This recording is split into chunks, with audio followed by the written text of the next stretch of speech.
அன்பான உறவுகளுக்கு வணக்கம். வீட்டில் எல்லாரும் திட்டுறாங்க. அந்த ரோகிணி வேணவே வேணாம், அவள் ஏதாவது நம்மளை பண்ணுவா, என்ன பண்ணலாம் அப்படின்ட்டு. இங்கே முத்துவுக்கும் மீனாவுக்கும் கொஞ்சம் கொஞ்சம் இறக்கம் இருந்தாலும் அது எல்லாமே மறைஞ்சு போச்சு. வித்யா வந்து எல்லாத்தையும் ஒன்றா சொல்லிட்டாங்க இல்லையா.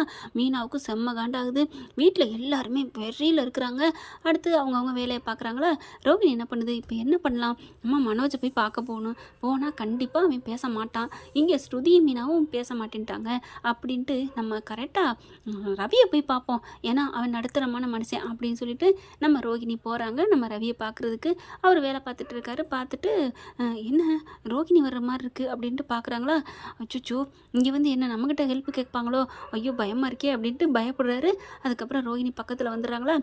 என்ன ரவி, என்னை பார்த்தோன்னு பயமாக இருக்கா அப்படின்னு சொல்ல, நேற்று வரைக்கும் கொஞ்சம் நல்லா தான் மனசில் இருந்தீங்க, ஆனால் இன்னைக்கு எல்லாத்தையும் கேட்டதுக்கப்புறம் தானடி உன்னோட குட்டு பூரா தெரியுது, நீலாம் ஒரு பொம்பளையா அப்படிங்கிற மாதிரி பார்க்குறாரு. பேசலை. அப்படியே திரும்புறாரு. ரவி அப்படின்னு சொல்லி கூப்பிட அப்படியே நிற்கிறாங்க. ஒரு நிமிஷம் ரவி, என் முகத்தை பார்க்க கூட உங்களுக்கு பிடிக்கலையா அப்படின்னு சொல்ல அப்படியே பார்க்குறாரு. மறுபடியும் ஒரு பார்வை கூட, ஒரு பேச்சு கூட பேசலை.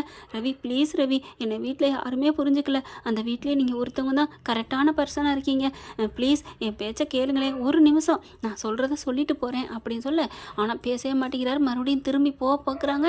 முன்னாடி வந்து நின்றுட்டு, ரவி ப்ளீஸ் ரவி, ஏன் ரவி என் கூட பேசக்கூடாதா, அந்தளவுக்கு பயமாக இருக்கா. ஆமாம் பயமாக தான் இருக்குது. என்ன ரவி, அண்ணிங்கிறத தவிர நீங்கள் எதுவுமே சொன்னதில்லையே, இப்போ ஏன் இப்படி பண்ணுறீங்க.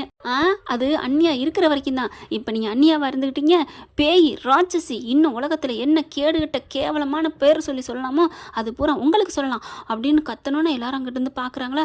ஐயோ அப்படின்னு ஒன்றும் இல்லை அப்படின்னு சொல்லிட்டு, என்ன உங்களுக்கு பிரச்சனை, நீங்கள் ஏன் இங்கே வர்றீங்க, அடிக்கடி ஏன் எல்லாத்தையும் வந்து டிஸ்டர்ப் பண்ணுறீங்க, ஸ்ருதி இதுக்கு போயிருக்கீங்க, ஹோட்டலுக்கு போயிட்டு மீனானிக்கிட்டையும் ஸ்ருதிக்கிட்டையும் பேசியிருக்கீங்க, இப்போ ஏன் இங்கே வந்திருக்கீங்க அப்படின்னு கேட்க, ஓ சொல்லிட்டாளுங்களா அப்படின்ட்டு. இங்கே பாரு ரவி, எனக்கு உன் அண்ணனா எனக்கு ரொம்ப பிடிக்கும், அவரோட வாழ்னுங்கிறக்காத்தான் நான் இப்படி போய் சொன்னேன், மற்றபடி நான் வேணும்லாம் மறைக்கலை. ஓ வேணும்னு மறைக்கலையா, சரி, கல்யாணம் ஆகி பிள்ளை பற்றதையும் பணக்காரின்னு சொன்னதும் பொய், ஏன்னா எங்கள் அண்ணனோட வாழ்கிறதுக்கு. ஆனால் அடுத்து கொத்தமல்லி கருகப்பிள்ளை இப்படி எக்ஸ்ட்ரா கொசுறு நடந்துச்சே, என்னென்ன கேவலமான கேடுகட்ட வேலை பார்த்துருக்கீங்க எங்கள் வீட்டில், அப்போ அதையெல்லாம் என்ன சொல்கிறது, அது எதுக்காக அப்படின்னு இங்கே ரவி கேட்டோன்னே, என்னது என்ன பொட்டு வைக்கிறான், என்ன ரவி சொல்கிறீங்க அப்படின்னு கேட்க, என்ன நீ என்ன அண்ணின்னு சொல்லக்கூட எனக்கு வாய் கூசுது, என்ன மறந்துட்டீங்களா, எங்கள் அண்ணியோட பூக்கடை எடுத்திருக்கீங்க, கார் பிரேக் ஒயரை கட் பண்ணுற அளவுக்கு சாவி எடுத்து கொடுத்துருக்கீங்க அந்த சிட்டிக்கிட்ட, அடுத்து சத்யா வீடியோ வெளியிடுறதுக்கு என்னென்ன பண்ணியிருக்கீங்க, ஃபோனை திருடி இருக்கீங்க, அம்மா இன்னும் தெரிஞ்சது இம்புட்டு, தெரியாது இன்னும் எம்புட்டு இருக்குது அப்படிங்கிறாங்க. எங்ககிட்ட கேளுங்க, நாங்கள் புட்டு வைக்கிறோம், 1 2 மீனா வேலை பார்க்கையில் அதை வந்து இங்கே அப்படியே போட்டு கொடுத்து, என்னம்மா போட்டு கொடுத்துச்சு, அதுவும் அப்படியே வீடியோ போட்டு காமிச்சாங்க, முத்து குடிக்கிறதெல்லாம், அடி எண்டிங்க ஐயால அப்படிங்கிற மாதிரி தான் நாங்கள் சொல்லணும்னு தோணுது. அப்படியே எல்லாத்தையும் அடுக்குறாரு. எப்படி இதெல்லாம் தெரியுங்கிற மாதிரி. ரவி நீங்கள் எதுவும் தப்பாக புரிஞ்சுக்கிட்டீங்க, இது யாரோ தப்பாக சொல்லிக்கா, உங்களோட நிழல் மாதிரி இருந்த ஆளு தான் எங்கிட்ட சொன்னது, எல்லாம் எங்களுக்கு தெரியும்.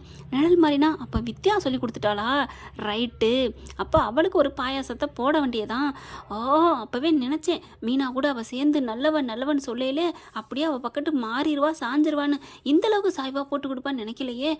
எல்லாம் புருஷன் மோகம், புருஷன் மேலே உள்ள ஆசையில் எல்லாத்தையும் போட்டு கொடுக்குறாளா, அடிப்பாவி நீ புருஷன் மேலே உள்ள ஆசையில் எல்லாத்தையும் போட்டு தள்ளுவியா, அவங்க போட்டு கொடுக்குறதுல என்னங்க தப்பு இருக்குது, நேர்மைக்கு உண்மைக்கு இருந்தாங்க வித்யா.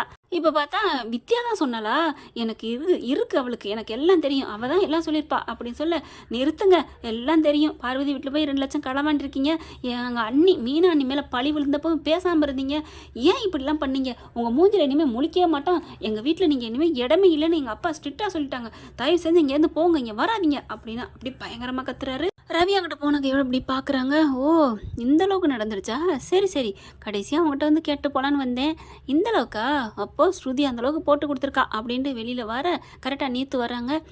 பார்த்தோன்னே அப்படி பார்க்குறாங்களா, 2 பேருக்கு தெரியும் தானே, ரோகிணி அப்படின்னு சொல்ல, நீத்து அப்படின்னு சொல்லிட்டு பேசுகிறாங்க. என்ன இந்த பக்கம், சும்மா தான் ரவியை பார்க்க வந்தேன். ஓ அப்படியா, வாங்களேன் சாப்பிட்டு போகலாம், இல்லை ஒன்றும் இல்லை வேணாம் அப்படிங்கிறாங்களா. அடுத்து ஏன் நீத்து அவர் ஒய்ஃபு கடைக்கு கூட போகாமல் உங்கள்கிட்ட ஹோட்டலே இருக்காங்களே, என்ன அந்தளவுக்கு உங்களுக்கும் இந்த ஹோட்டல் பிடிச்சி போச்சா இல்லை உங்களை அப்படிங்கிற ஐயோ அப்படின்னு சந்தோஷத்தை பார்க்கணும்.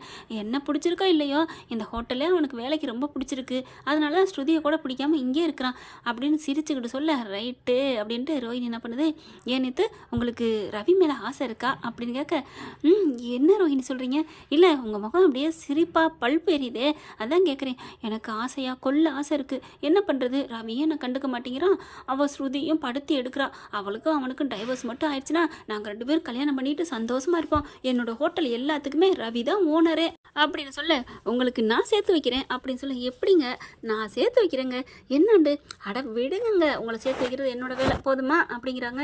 ரொம்ப தேங்க்ஸுங்க, சேர்த்து மட்டும் வச்சுருங்க. சேர்த்து வச்சதுக்கப்புறம் எனக்கும் உதவி கேட்பேன், நீங்கள் பண்ணணும், எனக்கு ரவியை மட்டும் சேர்த்து வச்சுட்டு உங்களுக்கு என்ன வேணாலும் செய்கிறேன் அப்படிங்கிறாங்க. இதை பார், யாரெல்லாம் உனக்கு எதிரியாக இருக்காங்களோ அதெல்லாம் பண்ண வேண்டிய அப்படின்னு ஸ்ருதியும் மீனாவையும் நினச்சிக்கிறாங்க. அடுத்து போனதுக்கப்புறம் அங்கே என்ன பண்ணுறாங்க, ரோஹிணி திட்டத்தை திட்டுது, ரவிக்கு கால் பண்ணி பேசுகிறாங்க, இந்த இடத்துக்கு வாங்க, சீக்கிரம் வாங்க, நான் எனக்கு உயிர் வாழ பிடிக்கல, கடைசியாக வந்தீங்கன்னா உங்ககிட்ட நான் எல்லாம் சொல்லுவேன், இல்லைன்னா நான் உயிரை விட்டுருவேன் அப்படின்னு சொல்லவும் ரவி என்ன பண்ணுறாங்க, அறக்க பறக்க ஓடி போகிறாருங்க. ஓடி போயிட்டு பார்க்குறாரு, அங்கே பார்த்தீங்கன்னா அப்படியே கையில் ஒரு பாட்டோட வச்சுக்கிட்டு உட்காந்துருக்கு ரோஹிணி. என்னங்க இப்படிலாம் பண்ணிட்டு இருக்கீங்க, இல்லை உங்கள் அண்ணனோட என்னை சேர்த்து வைக்கலாம், நான் ஏதாவது பண்ணிக்குவேன் அப்படிங்கிற, அட கொடுங்க அப்படின்னு கையை பிடிச்சி மறிக்கிறாரு. ஏன் இப்படிலாம் பண்ணுறீங்க, விடுங்க, ஒரு உயிர் போயிடக்கூடாதுங்கிறக்கா நான் எவ்வளோ வேகமாக ஓடி வந்தேன் தெரியுமா, இல்லை ரவி நான் அண்ணியாக உனக்கு பிடிச்சிருக்கேன், அதனால தான் நீங்கள் ஓடி வந்திருக்கீங்க, பரவாயில்ல எப்படினாலும் இருக்கட்டும், எடுங்க அப்படின்னு சொல்கிறாங்களா. அப்புறமா நீங்கள் சொன்னால் நான் கேட்குறேன் ரவி அப்படின்னு சொல்லிட்டு அந்த தவறான பொருளை தூக்கி எறிஞ்சிடுறாங்க. ரவி என்னை மன்னிச்சிருங்க, என்ன நீங்கள் இப்படி பண்ணிகிட்டு இருக்கீங்க, உங்கள் அண்ணனோட நான் வாழணும்னு ஆசை அப்படிங்கிறாங்க. சரி கொஞ்ச நாள் பொறுங்க, உடனேலாம் மாறாது, ஏன்னா எங்கள் அப்பா அவ்வளோ ஸ்ட்ரிக்டாக சொல்லிட்டாரு அப்படிங்கிறாங்க. சரி பரவாயில்ல, நான் நேற்றுலேருந்து சாப்பிடவே இல்லை தெரியுமா அப்படின்னு சொன்னோன்னே, ஐயோ சாப்பிடல, நம்ம ஏதாவது வாங்கிட்டு வர இருங்க அப்படிங்கிறாங்க. இல்லை ரவி அட இருங்க அப்படின்னு சொல்லிட்டு பக்கத்துலேயே கடை இருக்குதுங்க, கடையை பார்த்தோன்னே ஜூஸ் கடை தான் இருக்குது, போயிட்டு 2 ஜூஸ் கொடுங்க அப்படிங்கிறாங்களா.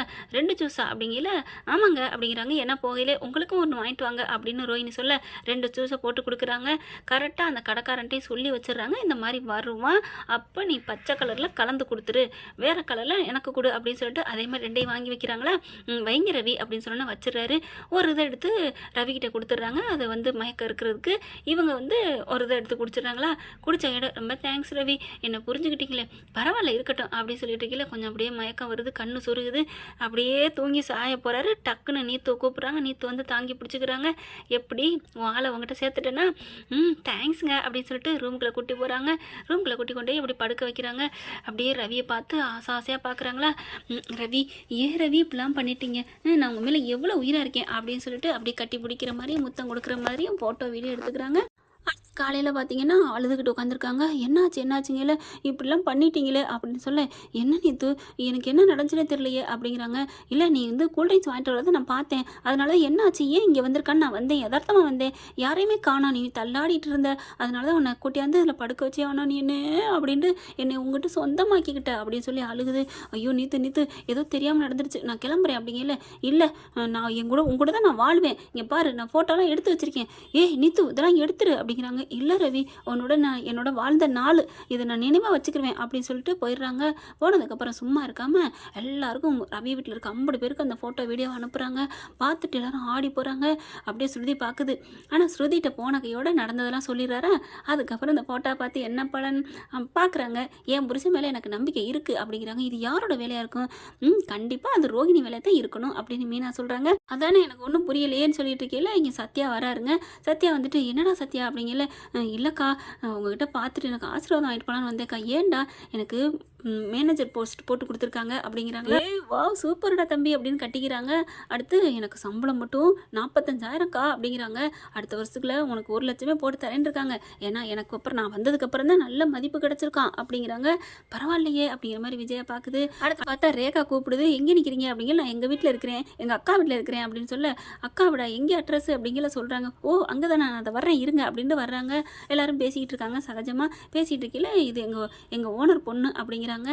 அடுத்து பார்த்தா எல்லாம் கொய்ய முயன்னு சவுண்டில் இருக்காங்களா. இங்கே கேட்குறாரு சத்யா வந்துட்டு, என்னக்கா பிரச்சனை அப்படிங்கல.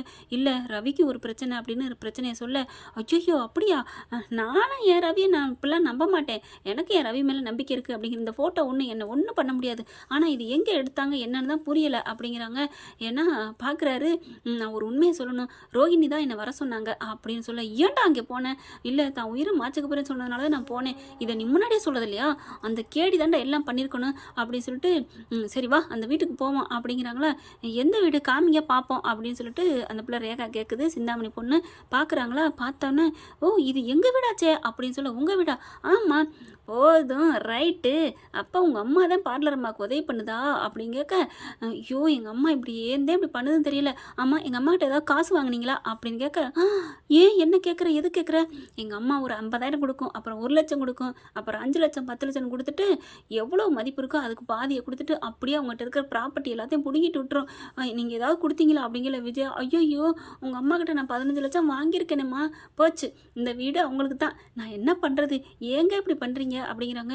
இல்லையம்மா உங்கள் அம்மா நல்லவங்களா தெரிஞ்சாங்களே, நல்லவங்க மாதிரி தான் இருப்பாங்க, ஐயோ என்னங்க நீங்கள் அப்படின்ட்டு பார்க்குறாங்க சத்யாவை. சத்யா உங்கள் அக்கா குடும்பம் அவ்வளோதான், உங்கள் அக்கா வீடு எங்கள் அம்மா எழுதி வாங்காமல் விடாது அப்படின்னு சொல்ல, ஏம்மா நீ இவ்வளோ நல்லவளாக இருக்க சொல்ல மாட்டியா அப்படின்னு அண்ணாமலை கேட்குறாங்க. அங்கிள் நான் எப்படி சொல்ல முடியும், நான் அதனால தான் எங்கள் அம்மாவே வீட்டை விட்டு போயிட்டாங்க, எங்கள் அப்பாவுக்கு பிடிக்கல, நானும் எங்கள் அப்பாவும் இருக்கோம், பெத்த தாய்ங்கிறக்காண்டி நான் அப்பப்போ பேசிக்குவேன் அவ்வளோதான் அப்படிங்கிறாங்க. என்ன பண்ணுறதுன்னு தெரியல, பார்த்துக்குருவோம், இந்த வேலை நடந்திருக்கா, இதை வச்சே நம்ம எல்லாம் பண்ணிக்கலாம், அவள் என்ன கேஸ் போட்டாலும் சரி நான் தைரியமாக ஃபேஸ் பண்ணிக்கிறேன்னு ஸ்ருதி சொல்கிறாங்க. அடுத்து எல்லாம் போனதுக்கப்புறம் மா அப்படின்னு கூப்பிட்றாரு ரவி. என்ன அப்படிங்கிற முத்து அண்ணாமலை எல்லாருமே இருக்காங்க. எனக்கு ஒரு கோவம் வருது அம்மா மேலே. அப்பா ஏப்பா அம்மா இப்படி இருக்காங்க, ஏன்டா என்னடா நான் என்னடா பண்ணேன், அந்த வெளியில் இருந்துச்சே அண்ணியோட கடை, அந்த ரோஹிணி அண்ணி மட்டும் எடுக்கலை, வேற யாரா எடுத்தது, அதை எடுக்க சொன்னதே இந்த அம்மா தான். என்னடா சொல்கிற, ஆமாம் அம்மா தான் எடுக்க சொல்லியிருக்காங்க, அதையும் அவங்க அண்ணி தான் சொன்னாங்க அப்படின்னு சொன்னோன்னே அண்ணாமலை பலான்னு ஒரு அரை விஜயா கொடுக்குறாங்க.